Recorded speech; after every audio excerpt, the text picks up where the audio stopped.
Okay, so now we have a slab. You're going to get one of these styrofoam forms, meat trays, okay? These are found over there. You see where my grandpa's chair is? It's kind of like a hammock.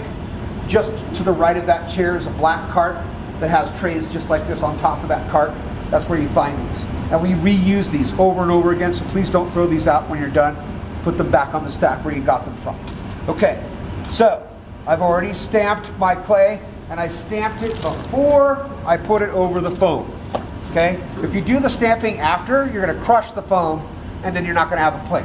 Okay? So then I kind of center this, and we are filming. Okay, good.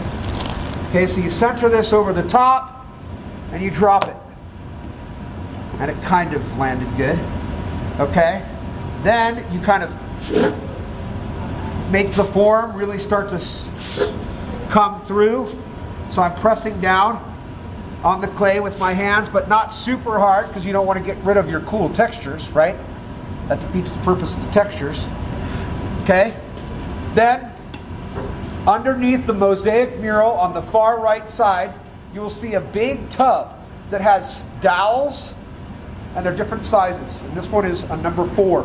And as you can see, I have like 4 or 5 or 6 number 4 dowels over there. Grab one of those, number 4 dowels, put it on the side of the plate, and then with a fettling knife, make sure it's clean. So always drag it on the edge like that. And then I cut on the outside of the wood. So there's an inside that's next to the plate, and then there's an outside that's away from the plate. That's the side you want to cut along the stick to make a nice straight edge. Okay? Then I do all 4 sides like that. And then I save all these because I'm going to use those for other things in just a minute. And I got my stick here. And I'm going to cut on the outside of this one. And then one last cut right here on the outside. And then currently, if I just kept this plate the way it is, it's a rectangle. I don't want a rectangle. It's titled octagon for a reason. Okay, I want it to be 8-sided. So now I need to cut the corners off with my stick. Same thing, so I have a nice lip on the plate. Okay, so then I put it against the corners here, and I just cut off these little triangles. Okay, and the reason why I'm teaching you this is because I have a bunch of these platters at home. These are wonderful plates for like spaghetti with meatballs and lots of red sauce. Also really good for like smothered burritos with lots of green chili because it's deep. Put the burrito in there, you can put several ladles of green chili on the top and it's not leaking all over you and you just like mac your burrito, okay?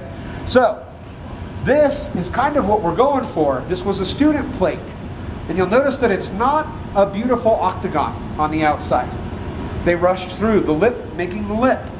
If you walk through what I just did, and you do it well, you can make your plate look so much nicer than this. But what this person did well is they made feet that are a 1/2 inch to a 1/4 inch tall, so that later on, when I teach you guys how to use these dip glazes that are in the buckets underneath, you'll be able to put wax on the very bottom of the feet, dip this in the bucket, and you're done, literally in like seconds. And then you put it on the cart and you're ready to fire it, and it's got glaze on the bottom. If you do not put feet, and the feet are not at least a 1/4 inch to a 1/2 inch thick or big, you will not be able to glaze the bottom of your bowl, and you'll have to wax the entire bottom of your plate. Okay, so this is what it looks like when it's done. I still have to put the feet on this. So, in order to put the feet on this, I take one of these slabs that I have left over, because I want the feet to match. I take my stick, line it up against the straight edge that I have over here, and then I cut. And then right where I cut, I'm going to line it up and do that again.